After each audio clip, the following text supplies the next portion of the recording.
Godina Baalee Bahaa aanaa Gololchaa ganda Bullaallaa Kaajawaa jedhamutti balaa sigiga lafaa namoota albuuda baasan irra gaheen hanga ammaatti lubbuun namoota 7 yoo darbu 11 ammoo miidhaman. Balaan kun kibxata kaleessaa kan mudate tahuu itti gaafatamaan waajjira koominikeeshinii aanaa Gololchaa obbo Shallamaa Tacaanaa BBC'tti himaniiru. Namootni miidhaan irra gahe karaa seeraan alaatiin albuuda baasuuf yaalaa kanneen turanidha jedhu. Waayilakoo maatii olaanaatu dubbise. Yaa'u namoota yoo xiqqaate naannoo lubbuu nama 7 dhabneetiin jirra. Namni suni namootuma naannoo san jiraatan gandacha irra jiraatan achirratti albuuda baasuu kanarratti bobba'anii akka carraa iddoon suni gaara Kubbaayootti dhihaata. Bosona guddaa qabaa, qilee guddaa qabaa. Achirraan humnaan kan qilee kana qotanii too'ii albuuda barbaachatti gara keessatti seenanii kanaan biyyeen dhakaan itti jiguudhaan lubbuun isaanii akka darbu kan ta'e. Jalqaba irratti ministeerri albuuda federaalaa ogeeyyisaa ministeera waajjira albuuda godina Baalee Bahaa wajjin ta'uudhaan qorannoo garaagaraa naannoo sanitti geggeessaa ture. Kanarraa ka'uudhaan hawaasni iddoo sanatti albuudni ni argamaa.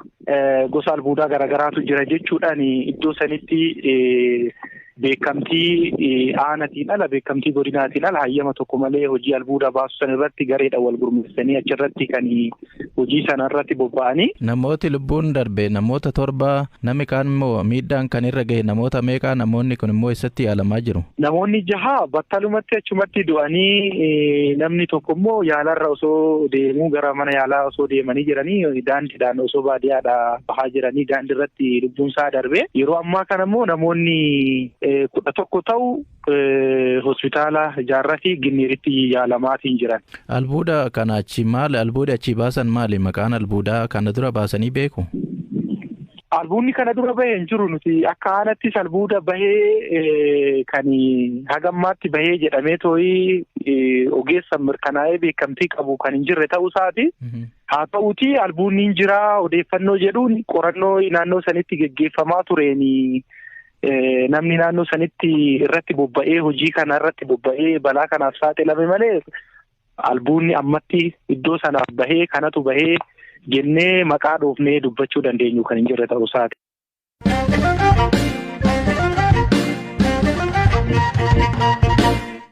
Yuukireen lammiileen ishee Raashiyaa irraa atattamaan akka bahan gaafatte. Ministeerri Haajaa Alaa Yuukireen naannoon Doombaas jedhamu durumaaniyyuu namoota achi jiraniif hammaataa ture jechuun UN'tti himan. Gama kaaniin ammoo pirezidaantiin Raashiyaa Vilaadimiir Puutiin fedhii fi nageenyi Raashiyaa kan mariif dhiyaatu miti jechuun lammiilee biyyattiif dhaaman. Puutiin kana kan dubbatan ergaa karaa televezyiiniin dabarsaniin hogga ta'u kunis pirezidaantiin Ameerikaa Joo Baayiden ergaa isaanii dabarsanii sa'aatiiwwan muraasa booddeedha. Joo Baayiden Raashiyaan weerara jalqabdeetti jechuun akeekkachiisa dabarsan. Puutiin garuu biyyi isaanii marii kallattii fi dhugummaa qabu gaggeessuuf yeroo hunda qophiidha jechuun waraana biyyattii irratti amantaa guutuu akka qabanis himan. Taatee dhiyeenya kanaa hordofees biyyoonni lixaa biyyattii irratti qoqqobbiiwwan garaagaraa kahaniiru. Pirezidaant Baayiden mootummaa Raashiyaa tajaajila faayinaansii biyyoota lixaarraa kunneerraa jedhan. Wiixata darbe Puutiin loltoonni isaanii nagaa haa kabachiisan jechuun gara naannolee foxxoquuf waraanan Dooneeskii fi Luhaanskii haa galaniif ajajan. Ameerikaan tarkaanfii Raashiyaa kana waan hiikan qabne jette.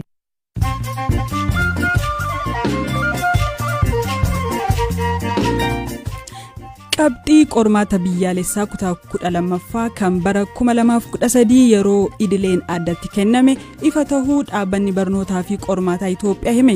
Qormaaticha fudhachuuf bartoota galmaa'an 617 fi 991 keessa harki 96 marsaa lamaan qormaaticha fudhatan jechuun FBC'n gabaaseera.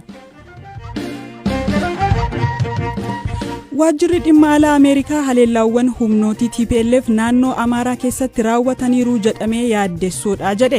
Ibsi mootummaan Ameerikaa baase kunis gabaasa dhaabbanni mirga namoomaaf falmu Amnesty International badiin humnootiin TPLF naannoo Amaaraa keessatti raawwatan kan yakka waraanaatiin walgituu jechuun ibsa baase hordofeeti. Mootummaan Ameerikaa qaamoleen waraana keessatti hirmaatan hundinuu sarbama namoomaan namoota nagaa irratti raawwatan akka dhaabaniif gaafachuu kanneen badii kana qaqqabsiisaniiru jedhamanis qoratamuun seeratti akka dhiyaataniif bulchiinsi Baayiden ejjennoo cimaa qabaachuu ibseera. Gareen hidhataa Islaamaa Al-Shabaab bara 2022 keessa bittaa meeshaa waraanaa irratti doolaara miiliyoona 24 baasuu gabaasni hime. Gareen qorannoo Moqaadishootti argamuu fi Hiraal Institute jedhamu gareen hidhataa Al-Shabaab kuni Al-Qaayidaa waliin hidhata kan qabu yoo ta'u waggaatti galii doolaara miiliyoona 180 qabaa jedheera.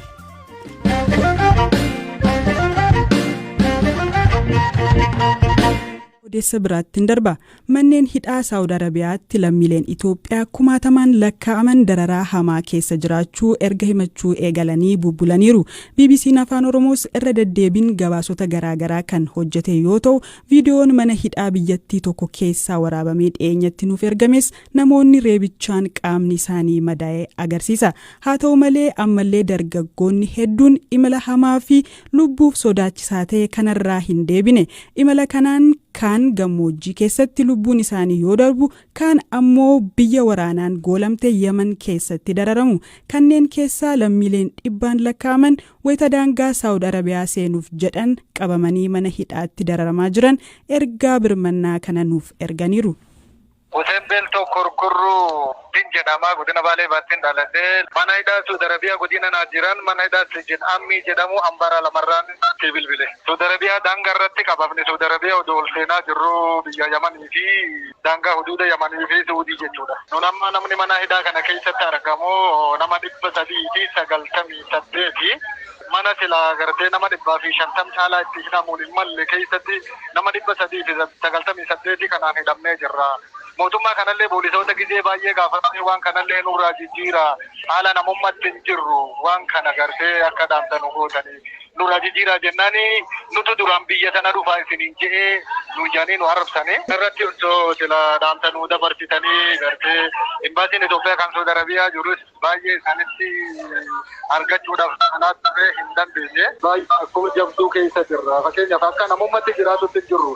Biyya kanatti nama dhiisi bineensi haywanni afaan dhiisee warri jechuu beeyladoonni jechuudha ni kabajaman jechuudha. Beeylada sanii gaditti jiraachuutti jira. Akka namaa tokkotti hidhamnee jiraatuutti hin jirru. Sababni wanni sun irraa dhufe rakkinna biyya keessa jiru. Biyya rakkoo baqannee rakkanne. Rakkinni sunillee asitti mana hidhaa keessatti nu wajjin rakkatutti jira. Kanaafuu sila akka sagalee mutaatanii dhaamsa isinitti dabarfatuu fedha.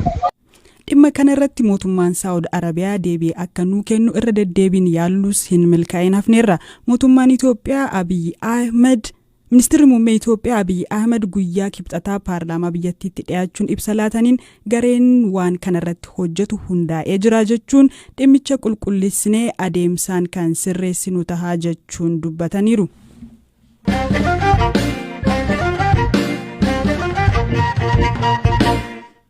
Odeessa dhumaan xalayaan guraandhala 15 bara 2014 akka lakkoofsa Itoophiyaatti barraa'ee fi bulchiinsa magaalaa Finfinnee akkasumas kantiibaa magaalaa Finfinneetiif ergameera jedhu tibbana miidiyaa hawaasummaa irratti ijoo dubbii ta'eera. Hoogganaa paartii Baaldaraas kan tahan obbo Iskindir Naggaa dabalatee kaanis xalayaa kana marsaalee hawaasaa isaanii gubbaa qoodaniiru. Xalayaan dhaabbata hordoftoota amantii waaqeffannaa Finfinnee irraa akka barraa'e akeeku kun bakki waaqeffannaa hora Finfinnee iddoo duratti akka deebi'u akkasumas abbummaan qabiyyee hulluuqoo kormaa yookaan adda baabaayii masqalaa akka kennamuuf kan gaafatudha. Xalayaa kana eenyutu barreesse? Dhimmicha qulqulleessuuf dhaabbilee hordoftoota amantii waaqeffannaa jedhuun biyyattii keessa hundaa'anii jiran lamatti bilbilee jirra. Hoogganaa waldaa isa tokko kan ta'an Dr. Qana'aa Lammii Waahila Koomaatii Olaanaatti kana jedhan. Quban qabnu otoon taane nuti gama keenyaanii waggaan 3 darbeera hordofaa jirra. Xalayaas galchine taakkalaa uumaa eddii deeme boodammoo xalayaan sun ittiin fufne bade jedhanii galchine hordofaa jirra. Beellama 3ffaarra jirra. Amma nuti xalayaammoo akkasitti pirootokoolii qabatee galemmoo nuti maxxansuu hin barbaanne malee amma nuti achitti deddeebinee waa'ee lafa sanaa qofa otoon taane isas dabalatee wanni ta'uu qabaa. Iddoon awwaalchaa nuu kennamuu qabaa. bakki galmatti ijaarrannu kifila katamaa 11 keessaayyuu nuu kennamuu qabaa. Lafti sunis kabajamuu qabaa. Bu'uurri isaa kan keenyadha. Jenneetiyyi akkasitti qaata kanaan dura galchineetoo hordofaa jirraa. Inni kun immoo amma kaleessa akkasitti galchine jedhanii baasanii egaa nuti kanarratti mormii hin qabnu kana gochuu isaaniitti humna dabalataa nuu ta'e hin ta'a. Yoommoo sababa isaaniitiin immoo warri nu harkaa fuudhanii isin meeqaa isin maalidhaa jedhanii nu harkatti qabuuf jedhu yoo ta'e haala jiru jaroota hin hubachiifna. Waldaan gargar waan ta'eef sana beekuudhaaf nuti dirqama hin qabnu jechuu kooti. Nuti garuu sooshaal miidiyaa irratti baasuu otoo hin taane akchuwaalii lafarratti hojjechaa jirra bulchiinsa magaalaa Finfinnee wajjin jechuu kooti. Obbo Lammii Ba'ii gama isaaniin dhimma kanarratti quba akka hin qabne himu. Xaalayaa ba'uusaa miidiyaadhuma hawaasaa gubbaarratti agarreenus akka nama tokkotti akka waliigalaatti immoo akka dhaabbata keenyattis waan irraa beennus hin jiru. Maqaa dhaabbata amantii akkana jedhamus dhageenyee hin beeknu armaan dura. Dhaabbata hordoftoota amantii waaqeffannaa jechuun qaama seerummaa argatee hojii amantii waaqeffannaa giddugaleessummaa tokkoon gaggeessuu erga jalqabe akkasumas immoo barnoota amantii waaqeffannaa diriirtee dhalootaan ga'u erga jalqabe gara waggaa 9 guunnee jirra. Kana gidduutti dhaabbata akkana jedhamus hin dhageenye hin agarreesi. Xalaa kaleessa bahe kana kan baase dhaabbata hordoftoota amantii waaqeffannaa Finfinnee kan jedhudha. Nama Shuumii Masqalee Gadaa jedhamu hojii gaggeessaa jedha. Waan kana hin beektanii nama kana hoo hin beektanii akkamitti wallaal ture? Agartee nuti gurmoofnee hojii amantii waaqeffannaa kana akka biyyaatti yeroo gaggeessinu waan hunda hin beekne jechuu hin danda'amu. Agartee amma hoggaa laallu miidiyaa hawaasaa gubbaarratti agarree nama kanas hin beeku. Namoonni waan kana maxxansanis waaqeffattoota nutti fakkaanne kan namni baay'een agartee yeroo waan tokko kan mul'atuuf yeroo waan tokko qorre kan callisu hin baay'ata. Nuti garuu rakkoo hedduu waggaa galmoonni amantii waaqeffannaa Oromiyaa keessattis Finfinnee keessattis iddoo dhabnee yeroo rakkataa turre yeroo immoo hidhamaa dhaloonni keenya hidhamaa turree fi karaa adda addaatiin iyyataa fi watwaataa turre qaamni amma gadi ba'ee dubbate kun kan dubbate hin jiru.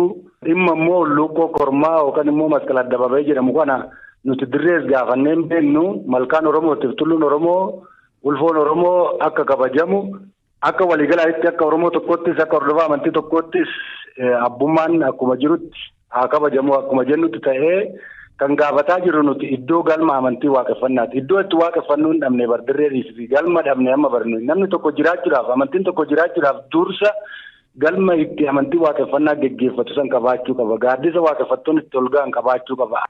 Naannoo adda addaatti waaqeffattoonni maanguddoo hanga dargaggoodhattu yeroo du'anii rakkataa turlee fi awwaalcha isaanii awwaaluu dhabnee guyyaa 2-3 bulchinee ooyiruu isaanii keessatti awwaala turre qaamni dubbatan jiru. Yeroo aadaa bargaa tokko isin warri BBC Afaan Oromoo kunillee maxxansitanii turtanii yeroo obbo Abdiisaa Sarmuu boqotan tokko wanni waliigalaadhaa jiru namoonni yaada kana amma kaasan maaliif akka kaasan hin barree. Lukkoo kormaa dirree Oromoo ta'uu duratti hin beekama. Warri Finfinnee Oromoo ta'uu hin beekama. Nu amma galma tokko kanumarraa kaanetti galma amantii waaqeffannaa warra Finfinnee kan jedhamu Finfinnee keessatti hojii amantii waaqeffannaa amma geggeechaa jira. Garuu maqaan kun duudhaa fi eenyummaa Oromootiin waa wal qabatu moggaafannee malee kan nuti bakka dirree masqalaa san mormiidhaaf yookaan immoo dirree kana keenya jenneettis wanti gadi baane amma hin jiru. Dhaggeeffattoota keenya sagantaa keenya asumaan goolabnee boor walitti dachaanaa gaariitti bula.